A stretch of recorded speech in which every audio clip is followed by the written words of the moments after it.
कि जो ना समझे मेरी समझ में वो ना समझे, समझ समझ के समझ को समझो, समझ समझना भी एक समझ है, समझ समझ के जो ना समझे मेरी समझ में वो ना समझ। जितना ही आसान लग रहा है ना करने में, उतना आसान एक्चुअल में है नहीं। तो और इससे आप अपना जो बोलने का फ्लो है उसको बढ़ा सकते हो। एक और टंग ट्विस्टर करते हैं।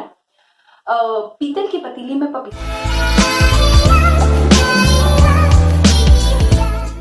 सलाम नमस्ते सत श्री अकाल दोस्तों, मैं हूं आपके साथ में आरजे प्रिया। और जैसे कि हमने एक वीडियो बनाई थी जिसमें हमने बात की थी किस तरीके से हम अपने गोल को अचीव कर सकते हैं, किस तरीके से अपने सपनों को साकार कर सकते हैं। तो उसमें मैंने आपसे जिक्र किया था कि मैं आपके साथ में शेयर करूंगी कि किस तरीके से मैंने अपने सपनों को सच किया था, कैसे साकार किया था, कैसे मैं आरजे बनी थी, कैसे मैंने अपने गोल को अचीव किया था। तो आइए चलते हैं मेरे सफर की तरह। दोस्तों, ये जो मेरा शौक था ये बचपन से स्टार्ट हो गया था रेडियो सुनने का, क्योंकि मेरे पापा को बहुत शौक था रेडियो सुनने का। तो उन्हीं से मुझे ये शौक लगा था और मैं रेडियो सुनती रहती थी। टीवी देखना थोड़ा कम पसंद था मुझे, रेडियो सुनना बहुत ज्यादा पसंद था। उठते बैठते सोते जागते खाते पीते पढ़ते हुए सब जगह मतलब मैं रेडियो सुनती रहती थी। सुबह उठते ही मैं रेडियो ऑन कर देती थी और जब मैं रात को सो जाती थी तब मेरा रेडियो आकर पापा या मम्मी कोई भी ऑफ करते थे। तो मैं इस तरीके से मतलब इतनी ज्यादा बड़ी फैन थी रेडियो की। और जब मैं 10th क्लास में आ गई थी तो मैंने फोन इन जो प्रोग्राम होते थे उनमें कॉल करना स्टार्ट कर दिया था। तो मुझे बड़ी खुशी होती थी उन आरजे से बात करने में जिनको मैं सुनती थी, जिनकी मैं फैन थी। तो मुझे बड़ी खुशी होती थी। एक प्रोग्राम आता था उस टाइम पर, बॉलीवुड ट्रेल्स रेनबो इंडिया पर, लगभग 12 बजे के टाइम पर आता था। तो मैं उसमें कॉल करती थी और लकीली मेरा कॉल लग जाता था। तो मुझे बड़ी खुशी होती थी और मैं दूसरे फोन से फटाफट से पापा को फोन करती थी कि मेरा प्रोग्राम में मेरा कॉल लग गया, मेरी वॉइस आने वाली है तो आप सब सुनना। और पूरे मोहल्ले में शोर मचा देती थी कि जल्दी से अपना रेडियो ऑन करो, बॉलीवुड ट्रेल्स लगाओ रेनबो इंडिया पर, मेरे प्रोग्राम में मेरी वॉइस आने वाली है, मेरा कॉल लग गया है। क्योंकि उस टाइम पे ऐसा होता था कि जैसे हमने बात कर लिया आरजे से तो वो सॉन्ग चल रहा होता था तो वो लोग बोलते थे कि अभी आप रुकिए, अभी सॉन्ग खत्म होगा फिर हम आपको ऑन एयर लेंगे। तो इस तरीके से सब लोग सुनते थे, सबको अच्छा लगता था, मुझे भी अच्छा लगता था। और सब कहते थे तो पागल हो गई है। तो दोस्तों, पागलपंती तो मैंने बचपन से की है। उसके बाद में क्या हुआ, धीरे धीरे मुझे शौक लगने लगा, मेरा ड्रीम बन गया कि मुझे भी एक आरजे बनना है। तो लेकिन ये नहीं पता था बनना कैसे है, क्योंकि मैं एक बहुत छोटे से शहर से बिलोंग करती हूँ। वहां पर उस टाइम पे इंटरनेट वगैरह नहीं था जब मैं 10th कर रही थी। आजकल जितना इंटरनेट वगैरह हम यूज करते हैं उस टाइम पे नहीं था। अब धीरे धीरे ये मन में था, प्रैक्टिस करती रहती थी, मन में था आरजे बनना है, भगवान से प्रेयर करती रहती थी सुबह शाम की, मुझे कोई रास्ता दिखाइए प्लीज कि मैं भी एक आरजे बन सकूं। तो धीरे धीरे ग्रेजुएशन में आ गई, मैंने अपनी बीएससी की है ग्रेजुएशन में। तो बीएससी का फर्स्ट ईयर हो गया, सेकंड ईयर हो गया, थर्ड ईयर हो गया। अब मुझे बड़ी टेंशन होने लगी कि भाई अब तो थर्ड ईयर भी हो गया लेकिन मुझे कोई रास्ता ही नहीं पता चल रहा। सोचते सोचते इतना टाइम हो गया, प्रैक्टिस भी किए जा रही हूँ लेकिन पता नहीं चल रहा कि वहां तक पहुंचूंगी कैसे। तो फाइनल ईयर की एग्जाम भी फिनिश हो गए, सब हो गया। अब मुझे लगा कि यार तो एमएससी का एंट्रेंस भी दे दिया, एमएससी में एडमिशन ले लूंगी तो कहाँ मतलब कैसे कर पाऊंगी यार जगह। तो देखिए दोस्तों, इतने सालों में मैंने ये अनाउंसमेंट कभी नहीं सुनी थी, लेकिन जब मैं बहुत शिद्दत से भगवान से भी विश कर रही थी और डेली प्रैक्टिस करती थी कि मैं एक आरजे बन जाऊं उसके लिए, तो एक अनाउंसमेंट होती है रेडियो पर कि अगर आप आरजे बनना चाहते हैं तो इस नंबर पर मैसेज करें। अब मैंने उस नंबर पर मैसेज कर दिया। तो वहां से मुझे रिप्लाई आता है कि दिल्ली में ऑडिशन हो रहे हैं और अगर आप आरजे बनना चाहते हैं तो आप ऑडिशन के लिए आ सकते हैं। फिर मैंने ये बात सबको घर पे बता दी कि भाई ऐसे ऐसे मेरे पास मैसेज आया है और दिल्ली में ऑडिशन है और मुझे ऑडिशन देने के लिए जाना है। तो सब लोग ने कहा ठीक है भाई चले जाना, लेकिन पापा आएंगे, उनसे बात होगी, वही डिसाइड करेंगे। तो मुझे लग रहा था शायद पापा मना कर देंगे, लेकिन ऐसा नहीं हुआ। पापा पापा को बताया तो पापा मुझे दिल्ली में ऑडिशन के लिए ले गए। वहाँ ऑडिशन में प्रियंक दुबे सर थे, उन्होंने मेरा ऑडिशन लिया था और वो बहुत खुश हुए थे ऑडिशन लेने के बाद में। और मतलब मैं उस टाइम पे इतनी ज्यादा नॉटी थी कि वो मेरा ऑडिशन ले रहे हैं और ऑडिशन देने के बाद में मैंने उनसे कहा सर मैंने आपको बहुत ज्यादा सुना है रेनबो इंडिया पर, सर क्या आप मुझे ऐसे बोल के दिखा सकते हैं जैसे आप रेडियो पर बोलते हैं। तो उन्होंने फिर वो थोड़े से मुस्कुराए कि ये लड़की अपना ऑडिशन देने आई है और मेरे से ऐसा पूछ रही है।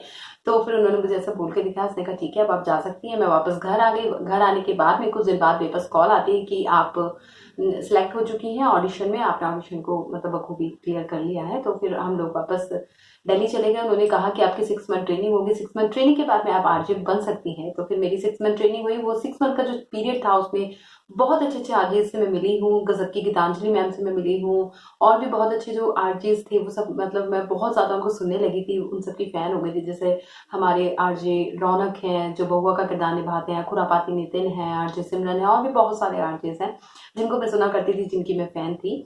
और इन्हीं को देख देख के, इन्हीं को सुन सुन के मैंने सीखा है। तो ये सब मेरे एक तरीके से आइडल रहे हैं। तो इस तरीके से दोस्तों फिर मैंने अपनी जॉब स्टार्ट कर दी थी और उसके बाद में मैंने अपना जॉब करते करते मैंने अपना एमबीए किया है। MBA करने के बाद में एज एन असिस्टेंट प्रोफेसर 4 साल मैंने एक कॉलेज में टीचिंग करी है और टीचिंग के साथ साथ भी मैं अपना रेडियो करती रहती थी। तो रेडियो में दोस्तों यही बेनिफिट है कि आप रेडियो के साथ में कुछ और भी कर सकते हैं अगर आप चाहते हैं तो ये था मेरा एक छोटा सा सफर जो मैं आपके साथ में शेयर करना चाहती थी। अब एक चीज मैं आपको बता देती हूँ कि अगर आप आरजे बनना चाहते हैं तो आपको प्रैक्टिस करना बहुत जरूरी है। अभी मेरे पास एक मेरे व्यूअर है, उनका मैसेज आया था कि क्या प्रैक्टिस करना ही एकमात्र सॉल्यूशन है आरजे बनने का। देखिए प्रैक्टिस करना तो बहुत ज्यादा जरूरी है।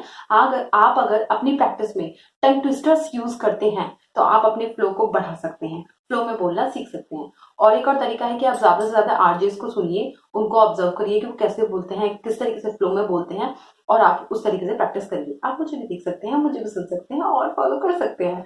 तो चलिए मैं आपको बताती हूँ आज 2 टंग ट्विस्टर, ठीक है, जिनको आप करने के बाद में अपने फ्लो को बढ़ा सकते हैं। तो आइए करते हैं पहला टंग ट्विस्टर। समझ समझ के समझ को समझो, समझ समझना भी एक समझ है, समझ समझ के जो ना समझे मेरी समझ में वो ना समझ है, समझ समझ के समझ को समझो, समझ समझना भी एक समझ है, समझ समझ के जो ना समझे मेरी समझ में वो ना समझ है, समझ समझ के समझ को समझो, समझ समझना भी एक समझ है, समझ समझ के जो ना समझे मेरी समझ में वो ना समझ है, समझ समझ के समझ को समझो, समझ समझना भी एक समझ है, समझ समझ के जो ना समझे मेरी समझ में वो ना समझ है। तो दोस्तों जितना ही आसान लग रहा है ना करने में, उतना आसान एक्चुअल में है नहीं। तो उसको करने के लिए बहुत प्रैक्टिस चाहिए और इससे आप अपना जो बोलने का फ्लो है उसको बढ़ा सकते हो। एक और टंग ट्विस्टर करते हैं। पीतल की पतीली में पपीता पीला पीला, पीतल की पतीली में पपीता पीला पीला, पीतल की पतीली में पपीता पीला पीला, पीतल की पतीली में पपीता पीला पीला, पीतल की पतीली में पपीता पीला पीला, पीतल की पतीली में पपीता पीला पीला। अगर आप मुझसे ये बोलेंगे कि इसको 15 बार भी रेगुलर होना है तो मैं बोल सकती हूँ, इतना कॉन्फिडेंस में रखती हूँ। तो यही कॉन्फिडेंस आपको अपने अंदर लाना है। टंग ट्विस्टर ज्यादा से ज्यादा यूज करिए, वो आपके फ्लो को बढ़ाएंगे और आपको बहुत अच्छा, मतलब आप बहुत अच्छा काम कर सकते हैं, बहुत अच्छा फ्लो में बोलना सीख सकते हैं। तो टंग ट्विस्टर मुझे लगता है कि बहुत अच्छी चीज है फ्लो में बोलने के लिए। तो इस तरीके से आप प्रैक्टिस कर सकते हैं। एक और टंग ट्विस्टर ट्राई करते हैं दोस्तों। आई होप कि आप सभी ने सुना होगा, बहुत कॉमन है, कभी खुशी कभी गम मूवी में ये टंग ट्विस्टर आया हुआ है, ठीक है। चंदू की चाचा ने चंदू की चाची को चांदनी रात में चांदी की चम्मच से चटनी चटाई। ओ चंदू के चाचा ने चंदू की चाची को चांदनी रात में चांदनी चौक में चांदी की चम्मच से चटनी चटाई। चंदू के चाचा ने चंदू की चाची को चांदनी रात में चांदनी चौक में चांदी की चम्मच से चटनी चटाई। चंदू के चाचा ने चंदू की चाची को चांदनी रात चांदनी चौक में चांदी की चम्मच से चटनी चटाई। चंदू के चाचा ने चंदू की चाची को चांदनी रात में चांदनी चौक में चांदी की चम्मच से चटनी चटाई। आई होप कि आप सभी को बहुत मजा आया होगा। अपने घर पे ही ट्राई करिएगा, अपनी फैमिली में ट्राई करिएगा, फ्रेंड्स में ट्राई करिएगा, डाइनिंग टेबल पे ट्राई करिएगा, छोटा सा घर में कोई गेट टुगेदर हो उसमें भी ट्राई करिएगा, बहुत मजा आता है। क्योंकि जितना आसान नहीं लगता है ना बोलने में, उतना आसान एक्चुअल में होता नहीं है। आप लोग भी ट्राई करिएगा और हाँ मुझे यूट्यूब पे कमेंट करिएगा कि आपने कौन कौन से टंग ट्विस्टर यूज किए हैं और कमेंट करके नीचे कि आपको कौन कौन से टंग ट्विस्टर पता है, ठीक है। और प्लीज कमेंट करके मुझे बताइएगा कि आपको मेरी जर्नी कैसी लगी और क्या चाहते हैं आप मेरे से जानना, तो वो सब मैं आपके लिए प्रिपेयर करना स्टार्ट कर दूंगी। और दोस्तों एक चीज मैं आप सभी से कहना चाहती हूँ कि लाइक कीजिए, शेयर कीजिए, सब्सक्राइब करिए मेरे चैनल को। और सब्सक्राइब करना ही काफी नहीं है मेरी अपडेट पाने के लिए, उसके लिए आपको बेल आइकन को हिट करना बहुत जरूरी है।